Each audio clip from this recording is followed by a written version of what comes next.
នឹងអរិយធម៌ដ៏ចំណាស់ទាំង4នៃមនុស្សជាតិគឺអ៊ីជីបមេសូប៉ូតាមីឥណ្ឌានិងចិន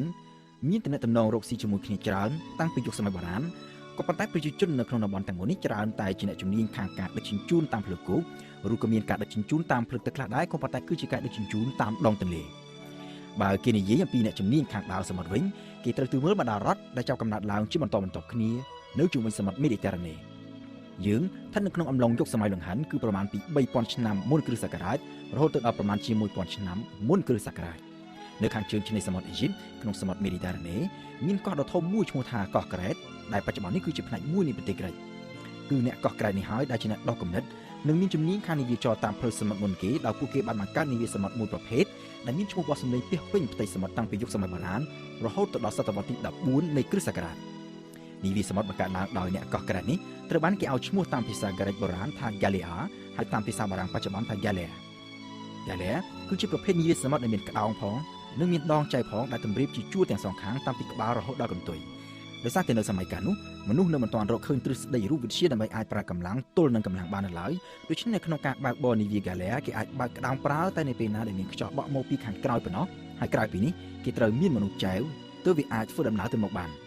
នដោយសារតែហេតុនេះហើយទើបនាវា Galea ដែលជានាវាដ៏មាំមិនខ្លាចព្យុះមិនខ្លាចរលកក៏ប៉ុន្តែមិនអាចធ្វើដំណើរចេញឆ្ងាយពីឆ្នេរបានយូរនោះទេដោយសារតែចំនួនមនុស្សដែលត្រូវចែវមានចំនួនច្រើនហើយប្រើកម្លាំងច្រើនដូច្នេះត្រូវការផឹកទឹកច្រើនដែលគេមិនអាចដឹកយកតាមគ្រប់គ្រាន់សម្រាប់ច្រើនថ្ងៃបានទើបចាំបាច់ត្រូវតែចូលសម្ចតនៅមាត់ឆ្នេរជារៀងរាល់យប់ក៏ប៉ុន្តែទោះជាយ៉ាងនេះក៏ដោយនាវា Galea គឺជាមធ្យោបាយដឹកជញ្ជូនដ៏សំខាន់មួយសម្រាប់ឲ្យអ្នកកោះក្រែតធ្វើជំនួញជួញដូរតាមផ្លូវសមុទ្រនៅជុំវិញតំបន់មេឌីទែរ៉ាណេចាប់តាំងពីអ៊ីជីបរហូតទៅដល់ក្រិចយើងធ្លាប់បានឃើញហើយថារបរកសិកម្មជួយឲ្យមនុស្សបង្កើនសមត្ថភាពផលិតបានច្រើនជាងការបរបាញ់រហូតដល់ទៅរាប់រយដងរបរជួញដូររឹតតែជួយឲ្យមនុស្សមានបានកាន់តែឆាប់ជាងរបរកសិកម្មទៅទៀតហើយដូច្នេះហើយបានជាអ្នកកោះក្រែតសម័យដើមគឺជាអ្នកមានដ៏ស្ដុកស្ដំបំផុតក៏ប៉ុន្តែនៅចុងយុគសម័យលង្ហិនប្រមាណជា 1000 ឆ្នាំមុនគ្រិស្តសករាជប្រមាណជាង 3000 ឆ្នាំមុនសម័យកាលបច្ចុប្បន្នអ្នកកោះក្រែតដែលជាអ្នកពូកែខាងជំនួញក៏ចាប់ផ្ដើមធ្លាក់ចុះដុនដាបម្យ៉ាងប្រហែលមកពីពួកគេត្រូវទទួលរងនៅចំហាយនៃការផ្ទុះភ្នំភ្លើងដ៏ធំមួយនៅកោះដែលនៅក្បែរនោះហើយម្យ៉ាងទៀតពួកគេត្រូវទទួលនឹងការឈ្លានពានពីសំណាក់ក្រិចនិងហ្វីនីស៊ីដែលមានទីតាំងនៅម្ដុំប្រទេសលីបង់បច្ចុប្បន្ននៅពេលនោះក្រិចនិងហ្វីនីស៊ីដែលបានរៀនសូត្រច្រើនពីកោះក្រែតក៏សុទ្ធតែជាអ្នកមានជំនាញខាងដើរសមុទ្រដែរក្រិចកាន់កាប់ដែនសមុទ្រដែលនៅប៉ែកខាងជើងកោះក្រែតចំណែកហ្វីនីស៊ីវិញកាន់កាប់ដែនសមុទ្រដែលនៅក្បែរលីបង់បច្ចុប្បន្នក្រិចនិងហ្វីនីស៊ីជាអ្នកជំនាញខាងនាវាចរនិងការជួញដូរផ្លូវសមុទ្រដូចគ្នាក៏ប៉ុន្តែមានវប្បធម៌ខុសគ្នាប្រជាជនក្រិចនិយាយភាសាក្នុងអំបូរអឺរ៉ុបចំណែកអ្នកស្រុកហ្វីនីស៊ីវិញនិយាយភាសាមួយដែលក្រោយមកបានក្លាយទៅជាភាសាអារ៉ាប់បច្ចុប្បន្នអ្នកស្រុកហ្វីនីស៊ីដែលជាអ្នកពូកែខាងមុខជំនួញបានបង្កើតនូវស្នាដៃដ៏សំខាន់មួយដែលបន្សល់ទុកជាកេរមរតកដល់មនុស្សជាតិភាគច្រើននៅក្នុងសម័យកាលបច្ចុប្បន្នគឺអក្ខរក្រមពោលគឺប្រព័ន្ធសំណេរដោយផ្អែកលើព្យញ្ជនៈនិងស្រៈប្រព័ន្ធសំណេរជាសញ្ញាដូចជាភាសាចិននិងអ៊ីជីបនៅក្នុងសម័យកាលបុរាណនោះមិនឆ្លើយតបនឹងតម្រូវការជាក់ស្ដែងរបស់អ្នកជំនួញនោះទេដោយសារតែវាមានសញ្ញាច្រើនពេករហូតដល់ទៅរាប់ម៉ឺនសញ្ញាដើម្បីបង្កើនប្រសិទ្ធភាពក្នុងការចាត់ចែងមុខជំនួយរបស់ពួកគេអ្នកស្រុកហ្វីនីស៊ីក៏បានបែកគំនិតពីការប្រើសំណេរជាសញ្ញារាប់ម៉ឺនសញ្ញាបែរមកប្រើអក្សរឬអក្ខរៈដែលមានចំនួនតែជា20ដោយអក្សរនីមួយៗមិនមានអត្ថន័យអ្វីទាំងអស់ក៏ប៉ុន្តែគេអាចយកវាទៅផ្គុំនិងផ្សំបង្កើតបានជាពាក្យយ៉ាងច្រើនសន្ធឹកសន្ធាប់តាមតែចិត្តចង់បានតាមការពិតអ្នកជំនាញខាងបុរាណវិទ្យានិងភាសាវិទ្យាបានរកឃើញអត្ថបទដែលសរសេរដោយប្រើប្រព័ន្ធអក្ខរក្រមដែលមានអាយុកាលតាំងពីប្រមាណជា 1400 ឆ្នាំមុនគ្រិស្តសករាជពោលគឺតាំងពីមុនសម័យកាលហ្វីនីស៊ីទៅទៀតប្រព័ន្ធអក្ខរក្រមដ៏ចំណាស់នេះត្រូវបានគេរកឃើញនៅក្នុងតំបន់មួយដែលស្ថិតនៅក្នុងប្រទេសស៊ីរីបច្ចុប្បន្ននេះមានន័យថាការសរសេរតាមប្រព័ន្ធព្យញ្ជនៈនិងស្រៈត្រូវបានគេប្រើប្រាស់តាំងពីមុនសម័យកាលហ្វីនីស៊ីទៅទៀតក៏ប៉ុន្តែគឺអ្នកស្រុកហ្វីនីស៊ីដែលយកសំណេរបែបនេះមកអភិវឌ្ឍទៅជាប្រព័ន្ធសំណេរដ៏ទូលំទូលាយនិងពេញលេញប្រព័ន្ធសំណេរដែលត្រូវបានយើងប្រើប្រាស់យ៉ាងទូលំទូលាយបំផុតនៅក្នុងសម័យកាលបច្ចុប្បន្ននេះសប្តាហ៍នេះក្រៅពីចិននិងជប៉ុនគ្រប់ភាសាទាំងអស់នៅលើភពផែនដីនេះសុទ្ធតែប្រើប្រព័ន្ធសំណេរជាអក្សរឬអក្ខរៈក្នុងនោះក៏មានរួមទាំងភាសាខ្មែរផងដែរនៅក្នុងតំបន់មេឌីទែរ៉ាណេសម័យបុរាណ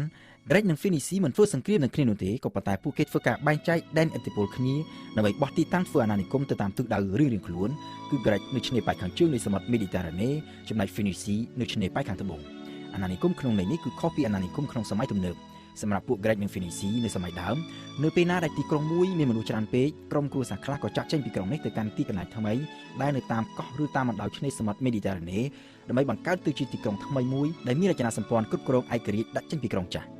ទាំងក្រិចទាំងហ្វីនីស៊ីនិងបណ្ដាប្រទេសអាណាចក្រផ្សេងទៀតនៅក្នុងសម័យកាលនោះមិនមានការបង្កើតជាប្រទេសក្នុងទម្រង់ជាប្រជាជាតិដូចជាសព្វថ្ងៃនេះទេ ពួកគេគ្រាន់តែជាប្រជាជនដែលចេញពីអំបូរតែមួយនិយាយភាសាដូចគ្នាមានវប្បធម៌ដូចគ្នាហើយរស់នៅជាអាណាចក្រធំមួយរួមគ្នាក៏ប៉ុន្តែមានអំណាចដឹកនាំឯករាជ្យដាច់ពីគ្នាទៅតាមទីក្រុងផ្សេងគ្នាប្រៀបបាននឹងកូនរដ្ឋតូចៗឯករាជ្យដាច់ចេញពីគ្នាអាណានិគមក្រិចភាគច្រើនស្ថិតនៅឆ្នេរប៉ែកខាងជើងនៃសមុទ្រមេឌីតេរ៉ាណេក៏ប៉ុន្តែក៏មានផងដែរនៅជុំវិញសមុទ្រខ្មៅនៅអ៊ីតាលីនិងប៉ែកខាងត្បូងប្រទេសបារាំងរហូតមកទល់នឹងសប្តាហ៍នេះគេនៅតែអាចសង្កេតឃើញពីសំណល់អាណានិគមក្រិចសម័យបុរាណតាមរយៈឈ្មោះនៃក្រុងខ្លះដូចជានៅក្នុងប្រទេសបារាំងនិងអ៊ីតាលីជាអាចក្រុងនីសដែលស្ថិតនៅប៉ែកខាងត្បូងប្រទេសបារាំងជាប់នឹងសមុទ្រមេឌីតេរ៉ាណេគឺជាឈ្មោះដែលមានឫសគល់ពីភាសាក្រិចនីកាយ៉ាដែលមានន័យថាជ័យជំនះហើយទីក្រុងណាប៉ូលីនៅអ៊ីតាលីជាឈ្មោះคล้ายពីភាសាក្រិចនីអាប៉ូលីសដែលមានន័យថាទីក្រុងថ្មីនៅឆ្នេរប៉ែកខាងត្បូងនៃសមុទ្រមេឌីតេរ៉ាណេវិញក្រិចបានបោះទីតាំងធ្វើអាណានិគមតែនៅក្នុងតំបន់ស៊ីរេណៃមួយប៉ុណ្ណោះតំបន់ស៊ីរេណៃដែលស្ថិតនៅក្នុងប្រទេសលីប៊ីសប្តាហ៍ថ្ងៃក្រៅពីតំបន់ស៊ីរេណៃនេះនៅតាមបណ្ដោយឆ្នេរប៉ែកខាងត្បូងនៃសមុទ្រមេឌីតេរ៉ាណេគឺជាដែនអាណានិគមរបស់ហ្វីនីស៊ីក្រិចនិងហ្វីនីស៊ីធ្វើត្បិតតែនីវីហ្គាឡែរបស់ពួកគេពិបាកនឹងធ្វើដំណើរចេញឆ្ងាយពីឆ្នេរសមុទ្រក្នុងរយៈពេលវែងក៏ប៉ុន្តែពួកគេនៅតែអាចធ្វើដំណើរតាមផ្លូវសមុទ្រចេញពីមេឌីតេរ៉ាណេទៅកាន់តំបន់ឆ្ងាយផ្សេងទៀតដោយធ្វើដំណើរស៊ូសៀតាមឆ្នេរ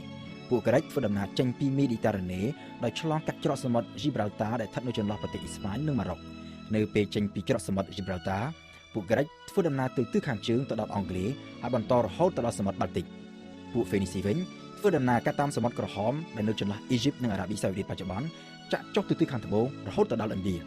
ហើយនៅអំឡុងឆ្នាំ600មុនគ្រិស្តសករាជពួកហ្វេនីស៊ីមួយក្រុមបានធ្វើដំណើរតាមនីវីហ្គាឡែចេញពីអ៊ីជីបសរសៀតាមឆ្នេរសមុទ្រនៃទ្វីបអាហ្វ្រិកចុះទៅទិសខាងត្បូងហើយនៅរៀងរាល់យប់ពួកគេតែងតែចូលទៅសម្ចតនៅមាត់ឆ្នេរដើម្បីយកទឹកសាបផឹកផងនិងដើម្បីធ្វើការជួញដូរផងក្រៅពីបានធ្វើដំណើរអស់រយៈពេលជាច្រើនខែពួកអ្នកដើរនាវាហ្វីនីស៊ីក៏ចាប់ផ្ដើមសង្កេតឃើញថាឆ្នេរសមុទ្រនៅតែស្ថិតនៅខាងស្ដាំដៃរបស់ពួកគេដដែលក៏ប៉ុន្តែព្រះអាទិត្យដែលកាលពីពេលចេញដំណើររះនៅខាងឆ្វេងដៃឥឡូវនេះស្រាប់តែមករះនៅខាងស្ដាំដៃវិញពួកគេក៏ដឹងខ្លួនថាពួកគេបានមកដល់ផ្នែកម្ខាងទៀតនៃទ្វីបអាហ្វ្រិកគឺនៅខាងមហាសមុទ្រអាត្លង់ទិកហើយកំពុងតែធ្វើដំណើរឆ្ពោះទៅទិសខាងជើងវិញមិនយូរប៉ុន្មានពួកគេក៏ធ្វើដំណើរមកដល់ច្រកសមុទ្រ Gibraltar ហើយក៏ឆ្លងកាត់ច្រកសមុទ្រនេះចូលទៅក្នុងសមុទ្រ Mediterranean វិញដោយធ្វើដំណើរគ្រប់មួយជុំទ្វីបអាហ្វ្រិក